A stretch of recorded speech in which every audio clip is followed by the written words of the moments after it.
მოგესალმებით გილოცავთ დიდგორობას დღეს ამ არაჩვეულებრივი გამარჯვების აღსანიშნავად ამოვედით დიდგორის მემორიალზე მოძრაობა ქართული რესპუბლიკისა და ჯერ საქართველოს წარმომადგენლები იმისთვის რომ ვისაუბროთ ჩვენი გამარჯვებების ჩვენი წარსულის გამოცდილების შესახებ აი ამ არაჩვეულებრივ შედეგამდე როგორც ჩვენი წინაპრები რა უნდა გავიზიაროთ იმ გამოცდილებიდან რა უნდა გავაკეთოთ დღეს და რას არ უნდა ვაკეთებდეთ რაც შეიძლება გამოსასწორებელი გქონდეს და ამ თემაზე უფლებას ვერ მიცემო თქვენზე წინ რამე ვთქვა, ამიტომ ბატონო გიორგი, ბატონო ვახტანგ, თქვენ დავიზიარეთ რა შეხედულებით. მადლობა გიორგი, ყველას გილოცავთ დღევანდელ დღეს. ეს არის საქართველოს ისტორიაში ფაქტობრივად შეიძლება ითქვას, რომ ქართული მხედრული წარსული საწყოს ისტორიაში ერთ-ერთი ყველაზე ღირსშესანიშნავი დღე თუ ყველაზე არა. დიდგორის ბრძოლა იყო ფაქტობრივად დავით აღმაშენებლის მოღვაწეობის, მისი სტრატეგიული ხედვის, მისი გადადგმული ნაბიჯების კულმინაცია, რომელმაც განაპირობა საქართველოს სახელმწიფოს იმ გვარად ჩამოყალიბება, რომელმაც ფაქტობრივად თითქმის 200 წლეულის მანძილზე განსაზღვრა ქვეყნის სტრატეგიული და მაშინდელი გეოპოლიტიკური როლი, მნიშვნელობა არა მარტო როგორც ერთი ქვეყნის, არამედ მთლიანად რეგიონალურ კონტექსტში. დიდგორის ბრძოლა არის ნათელი მაგალითი იმისა, თუ როგორ შეიძლება ბრძნული სტრატეგიული, ასე ვთქვათ, ხედვით ჩანაფიქრით შეარჩიოს სწორი დრო, სწორი ადგილი იმისათვის, რომ სახელმწიფოს წინაშე შენი სასიცოცხლო ყველაზე მნიშვნელოვანი ამოცანები წარმატებით გადაჭრა და მთლიანად დავით აღმაშენებლის მოღვაწეობა ამის არაჩვეულებრივი მაგალითია.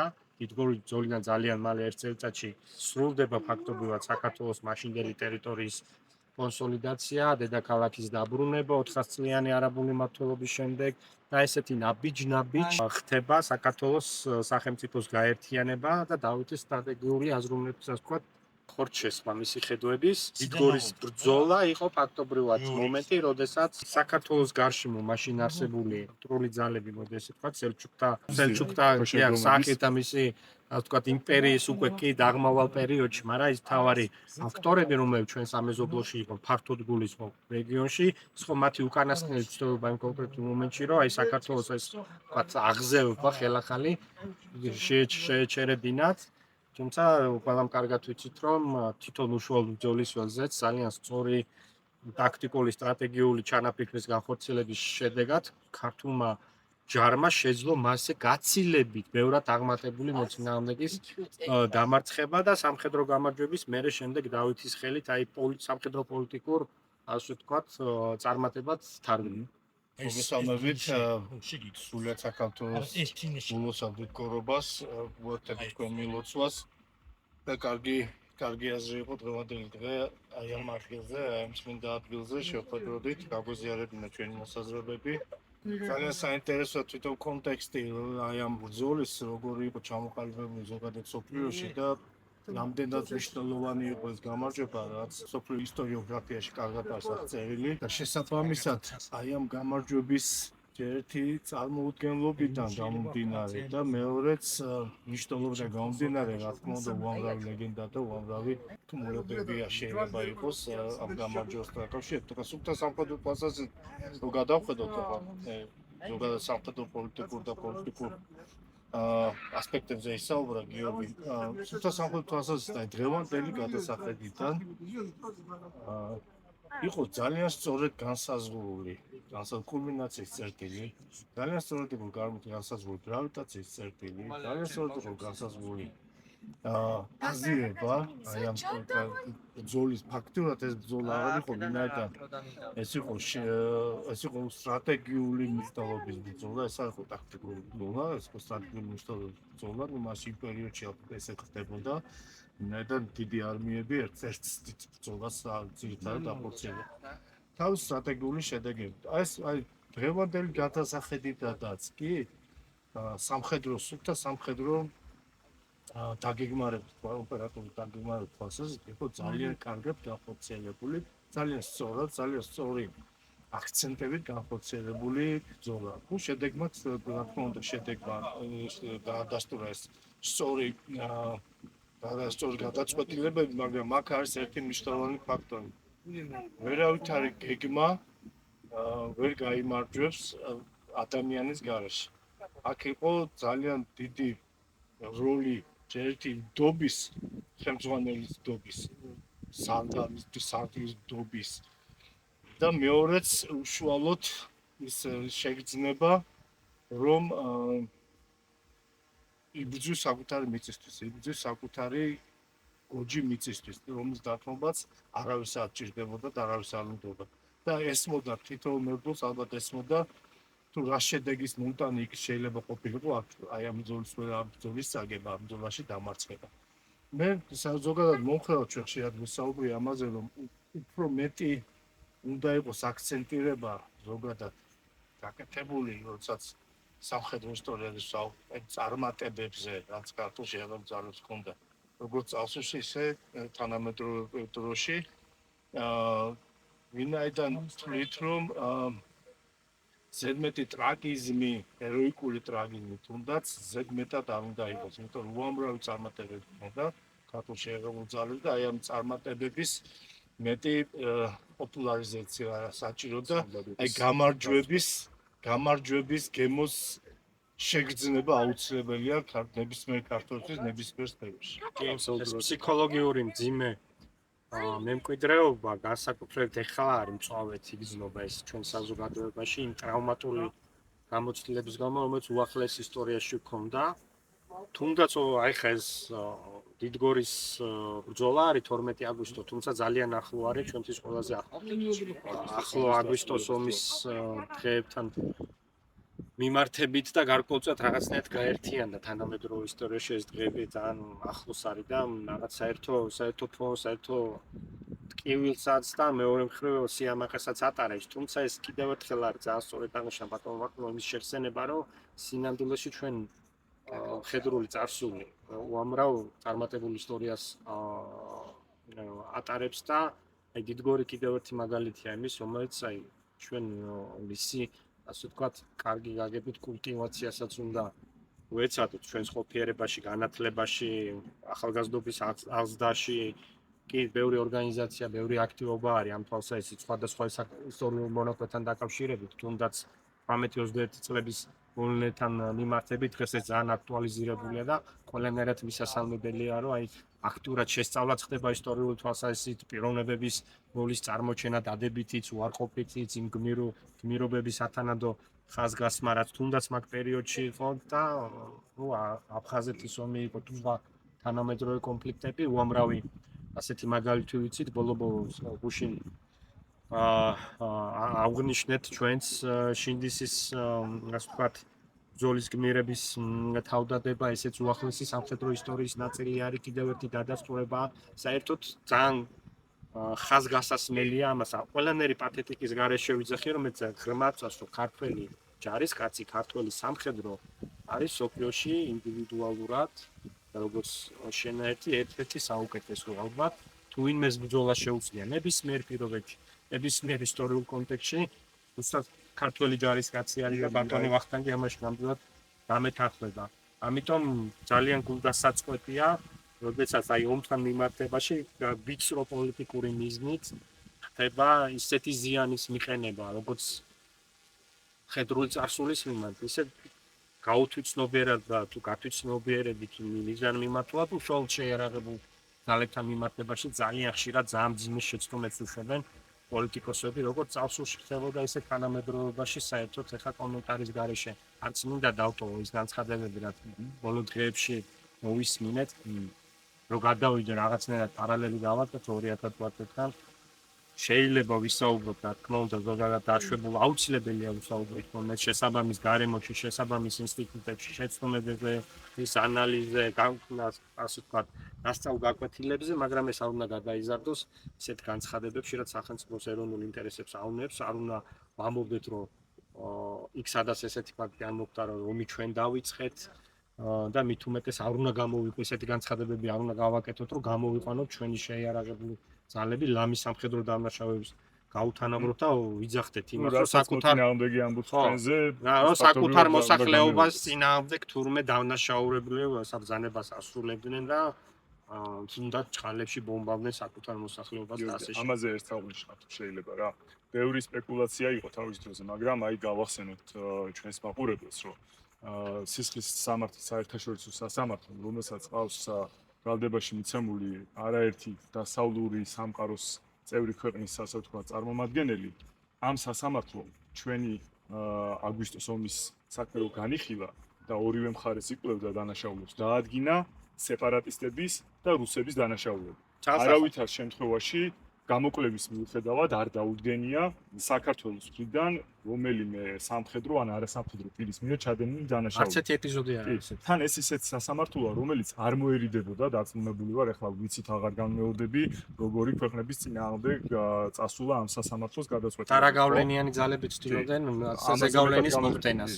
მათ გავლენით ჩვენ ვერ შევეძლებით. ამიტომ ეს კიდევ ერთი დადასტურება იმის, რაც ახლა თქვენ აღნიშნეთ, რომ არავითარი მსგავსი რამ ჩვენ მხარეს არ ასე ვთქვათ შეერაცხება და მით უმეტეს არ შეიძლება ამის გამეორება ქვეყნის შიგნით ჩვენ საზღვრებს გარეთ ვიღაცები იმასაც გვაბრალებდნენ აი მედვედევი რო ავიღოთ რომ თითქოს გენოციდი მოვაწყეთ და მეორე დღეს თვითონვე იმდენად უბრალოდ არანაირი დანაშაული არ იყო რომელიც აი ამის საბაბსაც მისცემდა რომ ეს პირველად გაჟღერებული არგუმენტაცია მოაშორეს და მე უბრალოდ უკრაინაში გაიმეორეს იგივე რომ თითქოს გენოციდი ხდებოდა. საინფორმაციო ომის ნაწილი იყო. მე დავამატებდი ერთხელ თქვი ადრე კიდე ახლა გავიმეორებ დიდი ყოველთვის გავიმეორებ ამას. ზუსტად აი ამის გამო არის ქართული შეღებულების ომისადმი სწორი მიდგომის გამო არის რომ აწუხებდა ჩვენ ხალხს და არაფერს ოსებს და ოზუსებს. ეს არის მშვენიერი მაგალითი იმისა რომ გაამართლოს ის მოსაზრებად ეს რეალობა რომ ქართული შეღებულები არავითარ სამხრეთ დანაშაულს არ სჭადიოდნენ. თვითონ რაც შეეხება უშუალოდ 2008 წლის მოვლენებს აქ გეორგი ბაქრიანის თანხმდა ამას სულტად ვეთახმები. ძალიან ბევრი კითხვა შეიძლება არსებობდეს მიმდინარეობასთან, დაგეგმარებასთან, სამხედრო გადაწყვეტილებასთან და ასე შემდეგ, მაგრამ არის საკითხები, რომელიც არ ექვემდებარება კითხვას. ეს არის რომ ომი დაიწყო რუსეთმა, თუ არა, დიახ, რუსეთმა დაიწყო ომი. ეს არის რუსეთი ოკუპანტია თუ არა, დიახ, რუსეთი ოკუპანტია და ქართველი მეომარი იბრძოდა თუ არა თავისი მიწისქვთ, დიახ, თავისი ერთი გორჯი, თავისი სამყოფი საქართველოს იბრძოდა ყველა ქართველი. მისი მთავარი მიზანი იყო სამშობლოს დაცვა. არავითარ შემთხვევაში სხვა მიზანი არ ყოფილა. ჩვენ და არ შეიძლება ირიბადაც ამის არასოდეს მოწმენა ვინმესგან რა. თანამედროვე დროიდან დამდინარე არასოდეს ხისი მიწის ჩვენ დომებია. ჩვენ გვეცილებოდნენ და გვეცილება რუსეთი დღეს ამ მიწას.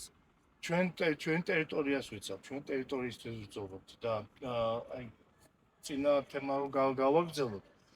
რა თქმა უნდა ამ ტრაგიკულ მოვლენებთან და აი ამ წარმოუდგენელ გმირობის გვერდზე არ შეიძლება გავუსწრებთ ის წარმატებული მოქმედებები, რაც უშუალოდ აი ამ ომში იყო, ხო? პირველად იქნა ჩამოგდებული სტრატეგიული ბოგდანშენი მსოფლიოს ისტორიაში, ხო?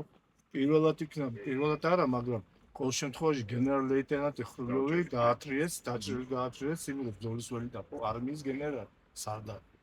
და ეს იყო ზუსტად აი ბიჭების წარმატებული მოქმედებები, რომელსაც აი თუნდაც ამ მცირე ეპიზოდებში, ამ მცირე პერიოდში იგივე ჩამოგდებული თვითმფრინავები, სად იყო უკრაინა ჯერ, როდესაც ჩვენ სამ დღეში იმდენი საშუალება ჩამოუყარეთ რუსებს, რომ ალბათ მთელი სირიის ომის დროს არ მოსვლათ. თქვენ გეცოდინებათ ბატონო ვახტანგი, მე არ ვიცი ახლა ჩვენი სამხედრო შესაძლებლობები ტექნიკის თვალსაზრისით ყოველთვის შეზღუდული იყო ჩვენი ფინანსური რესურსებიდან გამომდინარე და მე მგონი ის შედეგი რაც მაშინ დაიდო ალბათ რაღაც ზღვარზე გავიდა და ბიჭების რაღაცა უნარების და განსაკუთრებული მონდომების და შესაძლებლობების გამოც იყო სავარაუდოდ ხო? კი ბატონო, სავარაუდოდ რა ეს დიდი ამავე დროს ერთამეს დავუმატებდი რომ მაშინ ჩვენ საქართველოს შეღებულ ძალები სწორ ნოვაციებს ცდილობდა გაეტარებინა და პირველად მაშინ უპილოტო საფრენი აპარატები, სად იყო აზერბაიჯანი, როცა ჩვენ ეს აპარატი ისრაელთან თანამშრომლობით ჰქონდა, როგორც საფრენი აპარატები, ასევე სისტემები, ტანკის სისტემები, რომელსაც რუსები იყო გაოცებული, როცა ტანკები ეს სისტემები იყო. ამ ჩვენ ჯავშან ტექნიკა, რადიო კავშირის ხარისის საფრთხეებები, ასე ძალიან მნიშვნელოვანი იყო და ცილებით აღემატებოდა რუსების შესაძლებლობებს. კიტირებაზე გქონოდა. ხო და ფოტო არქივიც რო ნახოთ 2008 წელს. სულ სხვა 18 ჯარისკაცი როგორ ეუბნება 50-იანი 60-იანი წლების სამხედრო, მაგრამ აქ არის ერთი მაგრამ, მე აი სულ გაოცებას იწვევს აი ეს განცხადებები, რომ დასავლეთმა აიძულა საქართველოს ეს ომი განხორციელება, მიზანი რა იყო, რომ რუსებს ამის შემდეგ განახორციელებინათ მოდერნიზება, ორი რეფორმა ჩაეტარებინათ შეერგებულ ძალებს და გაეცნიერებინათ შეერგებულ ძალებს, რომ უფრო დიდი საფრთხე დასავლეთისთვის, და აი ზოგიერთ ისეთი არ ვიცი პოლიტიკური თუ რაღაც პიროვნული განცხადებები, რომელიც აბსოლუტურად არ შეესაბამება რეალობას და აი ლოგიკას არ შეესაბამება. დირექტორი მიზეზებიდან გამომდინარე, ან თუნდაც ის რომ დაეკავებინა ჩუად ერეფანი, რომელზეც ყველა საუბრობს, რომელიც რა თქმა უნდა მნიშვნელოვანია აზიის და ევროპის კავშირისთვის და რა გამოდის, რომ თუნდაც ეხლა როცა ამბობენ რომ ომში ჩართვა უნდა ჩვენი გარკვეულ ძალებს, იმიტომ უნდათ რომ აქ რუსები შემოვიდნენ, პარტიზანული ომი იქნებაო, რაღაცებმა თქვეს ან პარტიზანულამდე კიდე როგორ შუაში განსხვავებულს და ამ პარტიზანული ომით დაუთმოთ ჩვენი პორტები, აეროპორტები, გზები და მიწადენები რუსებს ეს უნდა, ვინც რუსეთის მოწინააღმდეგეა, შეუძლებელია. ფაქტობრივად გახდა ალტერნატივა და არის ალტერნატივა ჩრდილოეთ დერეფნის, რომელზეც რუსეთი ახორციელება თავის გავლენას და მაგით შეეძლო ევაჭრა ბევრ რამეზე და მათ შორის გეოპოლიტიკურ ინტერესებს და ევროპას. დღესაც არის ამის ნიშნები, რომ ეხანდელი ხელისუფლება ცდილობს ეს თავის კოზირად გამოიყენოს, ხო? ისე დამეწმუნეთ, ისტორია ყველამ კარგად იცის, არავით არის მიზეზი რუსეთს არ ჭირდება.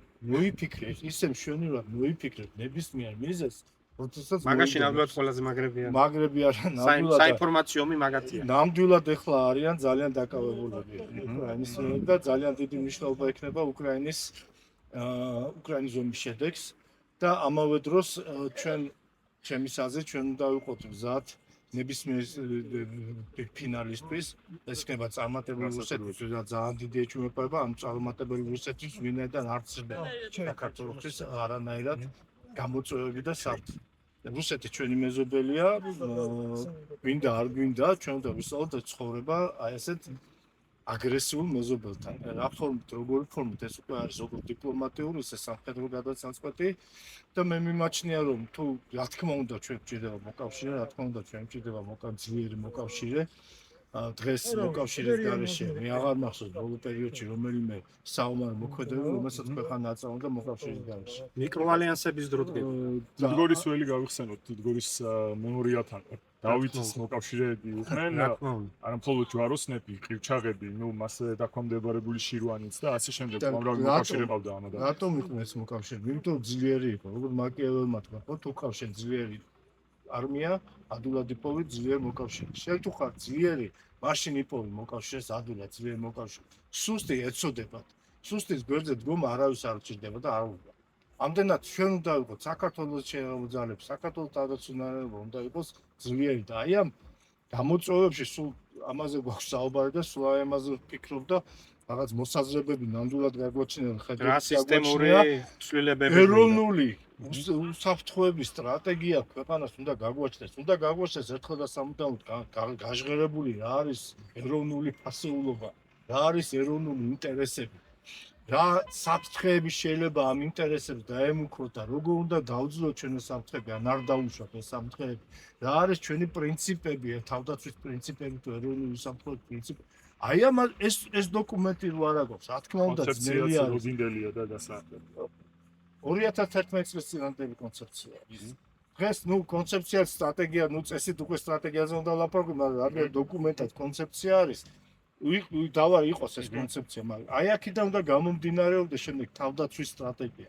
თავდაცვის სტრატეგიიდან უნდა გამომდინარეობდეს სამხედრო სტრატეგია და სხვა დანარჩენი დარგობრივი სტრატეგია. ხო, ეროვნული ძალის ელემენტები, ხო, როგორც ცნობილია, დიპლომატიური, სამხედრო, ეკონომიკური და ფსიქოლოგიური საინფორმაციო ეს როგორ უნდა იყოს გამოყენებული? ფსიქოლოგიურ და საინფორმაციოში მე მგონი განსაკუთრებით რთულ და ცუდ მდგომარეობაში ძალიან მყიფე არის ჩვენი აუცილებლად ხაზგასმელია მოსახლეობა. კი, რომ ომის მიზანი საბოლოო ნიშნით რა არის, რომ მოწინააღმდეგე აიძულოს შენებას დაბმოს. უბრალოდ ამისთვის იყენებს სხვა ხერხს, საიცნობელი ნათქვამი როა ომი პოლიტიკის გაგრძელება სხვა ხერხების სწორედ ამას ეხმიანება.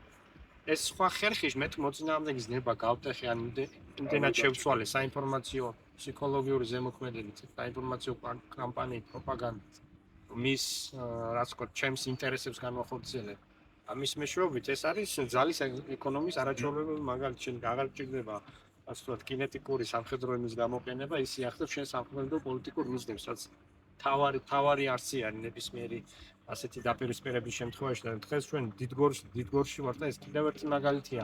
თუნდაც დავით აღმაშენებლის რეფორმები, მოღვაწეობა, საკუთარი ჯარის გაძლიერება, ის რომ ასეთი ბრძოლისთვის ემზადებოდა როგორ თავის დროზე რისთვის ჩამოასახლა ყიჩაღით იყო, სწორედ აი ამ ასე ვთქვათ საკვანძო მომენტისთვის იმისათვის რომ სელჩუკთა ასე ვთქვათ სიძლიერე სამხედრო რასაც ეფუძნებოდა ხო ცხენოსანამ მარბიელ შვილდისრებით შეიარაღებულ ასე ვთქვათ რაც ის მათ მობილურ ხო ხედრობას მას დაპირისპირებოდა ანალოგიური სამხედრო კომპონენტი და დღეს სამწუხაროდ გვაქვს რეალობა სადაც ფართოდ რეგიონში საქართველოს არა მარტო სახელმწიფოებს ვიქშენ თვეში შეიძლება თქვას რომ ანკლავებსაც კი ჩამოორჩება თავის სამხედრო ასე ვთქვათ შესაძლებლობებით რაც არის დაუშვებელი თუ რამეს კაცობრიობის ისტორია ზოგადად თანამედროვე ისტორია და საერთაშორისო ურთიერთობები აჩვენებს არის ის რომ არაფერი არ არის მუდმივი ყველაფერი არის ცვალებადი არაფერია ისე მუდმივი როგორც ცვალებადობა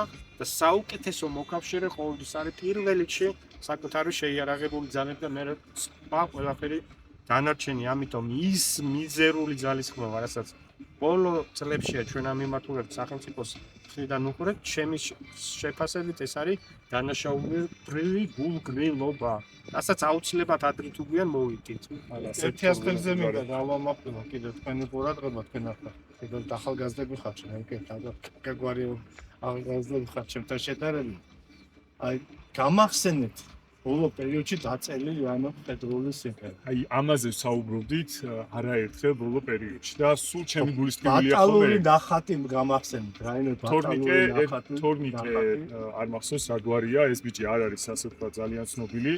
ის ხატავს ხოლმე საქართველოს ამბავზე.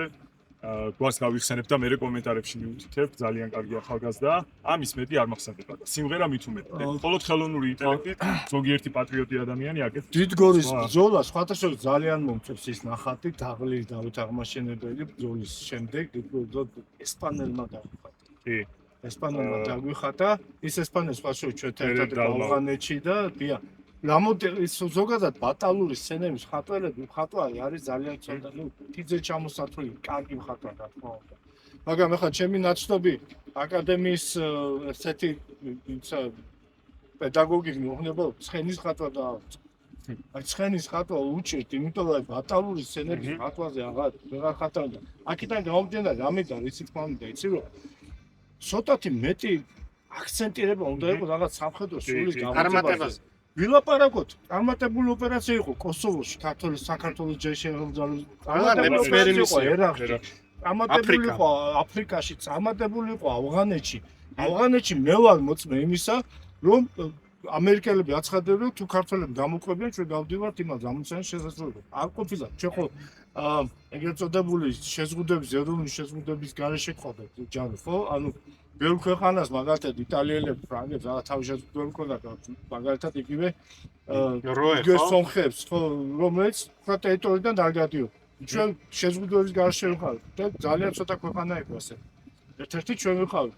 მე ძალიან კარგად მახსოვს ამერიკელი როგორ მოვიდა ამერიკელი ისე ვერტითა ბაზიდან ჩეკა სატანკო სატანკო ჩელენჯერის და მოვიდა და მე უცაი გავიცანეთ ახლა დავიარეთ ეს ისინი თუ თქვენი ბიჭებიო და ვეთქვიანო და დაჭირდებათო ხო სენჩი დარეკვა იქიდან ნებართვის მიღება ესე და ეს ჩვენო დავკოქავთ ანგენ და გავალთ ბატასახმარება ჩვენ არავის დამატებით ნებართვა არ გჭირდება იმიტომ რომ აი წარმოუდგენელი აქტივისტებმა იყო კი ბატონო დამსახურება იყო და ერთ-ერთ ვისაც ეშინოდათ ქართველები ხო ისე ქვია და იგივე წასული დროის ქართველება როდესაც უკან დაიხიეს ხო როდესაც მოკლეს გიორგი როცა მოთხოვნა უკან დაიხიეს ავღანეთში გიორგი მე-11-ზე გიორგი მე-11-ზე მოთხოვებით ხორცელში დავითომ დაპატიჟეთ და იქ ქართველი მირვეისმა, რომელიც გახდა ავღანეთის მერე მამა, ქვეყნის ჩამოყალიბების მამა, როდესაც უკან დაიხია ქართულ სპარსულმა დანაყოფმა, მირვეისმა განაცხადა, შემდეგ განაცხადა, რომ სპარსელები ავღანელების წინაშე იყვნენ როგორც დიაცები და ავღანელები ქართველების წინაშე იყვნენ როგორც დიაცები. და ქართველებმა დაიცვეს ის უკან დახეული ძალი, რაც ყველაზე რთული ამოცანა არის, სამხედრო ამოცანა. გაგახსენებთ პირველ ინგლის-ავღანური ომს, როდესაც უკან დახევისას მოხდა ბრიტანელების განადგურება, სულ 3 კაცი გადარჩა ქართველებს ცოცხალ. აი ზუსტად უკან დახევა ყველაზე რთული სამხედრო ოპერაცია. იმპერიების სასაფლაო. ხო, და ზუსტად იქ იყო ქართველებმა აჩვენეს და კიდევ ერთხელ აჩვენეს თავისი სიმამაცე და იგივე. აი თანამევიძახ თანამედროვე პერიოდში. ყველაზე რთულ პროვინციებში ვიყავით. კებათ ყველაზე რთულ და ყველაზე შორ მოწინავე ბაზებზე ვიყავით და კიდევ ვარ გამიგზავნე სიტყვი დავამთავრე. ქვეყანას რომელსაც ამხელა ისტორია აქვს, სამხედრო ისტორია აქვს, სამხედრო მუზეუმი არ გაგვაჩნია. და ლიტერატურა რაც შესაძლოა. კერძო პირს გააჩნია ესეთი მუზეუმი. კერძო პირს და იარაღის კოლექციონერ შეიძლება ქონდეს რაღაც. არ დაადგა საშველი ამდენი წელი არის შესაბამისი სამხედრო უცხოური ლიტერატურის ქართულად თარგმნას საათს, რაც კიდევ ერთხელ აჩვენეს სახელმწიფოს პერიოდი დამოკიდებული. იყო ამ მიმართულებით. ხო, მაგრამ მე წავიკითხე ისეთი ცუდი თარგმანები ძიმე გამოცემა. ძალიან ძიმე გამოცემა იყო, ნაჩქარავად გაკეთებული იქ სამხედრო ექსპერტის რედაქტირება არ იყო და ნუ იქ ისეთი შეცდომები იყო, რომ ვერ იკითხი 100 ვერ გამოიტანდი. ეხლა იქ იყო მაგალითად division, ანუ ინგლისურიდან ხო დანაყოფის მაგივრად ერთ-ერთი დანაყოფი დივიზია იყო მოხსენებული. ტერმინოლოგიური შეცდომები და ასე შემდეგ და აი ამას ვიძახი რომ პროფესიულად უნდა ყველაფერს მიკრომა და იგივე თავდაცვის სამინისტროს სულ ცოტა მეტი ინიციატივები ჭირდება რომ მსგავსი რა თქმა უნდა მარტო თავდაცვის სამინისტროს გააკეთა იმ ბიუჯეტით რომელიც აღდგა სასაცილოა ევანდელ რეალობაში აბსოლუტურად არ შეესაბამება ჩვენს სხვა უწყებებიც უნდა დაუდგეთ გვერდში და რაღაცნაირად აი ეს სამხედრო სულისკვეთება სამხედრო რა ვიცი მოტივირება ეს უნდა ამაღლდეს ეს არა აუცილებელი ყველა ტოპი დაიჭიროს მასშტაბ პროფესიონალმა უნდა აკეთოს თავისი მაგრამ სულისკვეთება ის რომ აი თუნდაც პატრიოტული სამხედრო პატრიოტული სულისკვეთება ნებისმიერ სფეროს ადამიანს უნდა გააჩნდეს ბოდიში ბატონო ვახტანგ მე გამახსენდა დეკადრებად ნახეთ თქვენ რო ახსენეთ რეაქციის აი სამხედრო უნარები და მათ შორის სეფიან და ირანის კარზე მთელი აი ამ წლების განმავლობაში ელიტა იყო ქართული სამხედრო ელიტა იყო ქართული იგივე მეფე გიორგი იქნებოდა თუნდილაძეები იქნებოდა სხვები და სხვები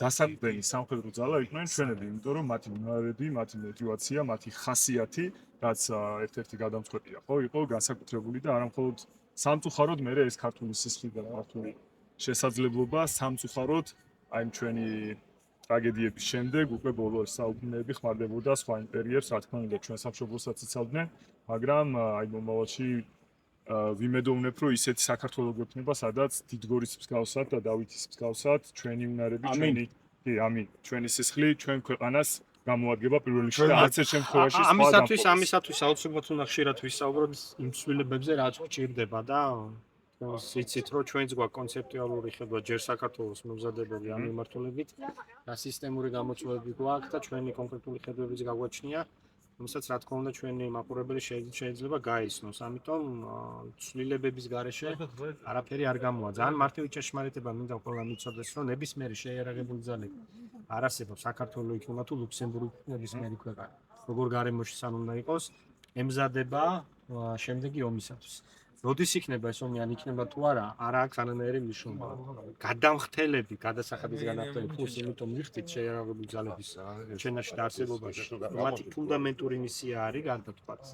კონსტიტუციით გაწერილი სხვა, ასე ვთქვათ, ვალდებულებებისა, ემზადოს შემდეგი კრიზისისთვის. ჩვენ აი ამის ფონზე დღეს რაც სოფლიოში ხდება, თუნდაც უკრაინის მაგალითზე, ამ ჩამორჩენისა და ამ გამოწვევების, წმინდა სამხედრო პოლიტიკური გამოწვევების აღმოსაფხვრელა ძალიან მნიშვნელოვანი ძალისხმევა მოგვიწევს. თუმცა აუცილებელი გასაკეთებელია, მე ხშირად მეხუმრებიან ხოლმე მეგობრები, ნუ შევჭამი ამ გამოთქმითო, მაგრამ ომი მგელია, რომელიც დაუკითხავად მოდის და შენ უნდა იყოს ყველაფრისთვის მზად. ხო, მნიშვნელოვანია ძალიან რომ ჩვენ გამოვიდეთ ამ დამარცხებულის მენტალიტეტიდან ჩემი აზრით რომელიც სისტემურად ინერგება და რუსული პროპაგანდის შედეგია მათ შორის როდესაც ჩვენ ვამბობთ რომ აი ჩვენ რა შეგვიძლია მე უკვე ძალიან ხშირად ვხვდება სამწუხაროდ სოციალურ ქსელებში როდესაც ვსაუბრობ ეხლა მე ნაკლებად ვსაუბრობ პირდაპირ სამხედრო თემებზე ძირითადად გეოპოლიტიკას განვიხილავ და პოლიტიკური რაკურსიდან ამ ყველაფერს ვუყურებ და ეს კომენტარს ვაკეთებ თუ რაღაც ჩემი იდეას გამოთქვა მაგრამ ძალიან გახშირდა ეს ნარატივი რომ ჩვენ აი უნდა რაღაცა სუსტის პოზიციიდან უყუროთ ამ სამყაროს ნეიტრალიტეტი გამოვაცხადოთ არაფრის თავი არა გვაქვს ვერ დავიცავთ წარმოუდგენელია თანამედროვე სამყაროში შენ თუ გაქვს პრეტენზია რომ იყოს სუვერენული ქვეყანა შენ თუ გაქვს პრეტენზია იყოს თავისუფალი ქვეყანა შენ თუ გაქვს პრეტენზია რომ იყოს დამოუკიდებელი ქვეყანა რომელსაც მე დარწმუნებული ვარ ყველა ქართველი თანხმდებით და მაგას ვამბობ რომ ჩვენ არ უნდა ვიყოთ ვიღაცაზე დამოუკიდებელი ჩვენი სტრატეგია ჩვენი გეგმა ჩვენი ხედვა უნდა გაგვაჩნდეს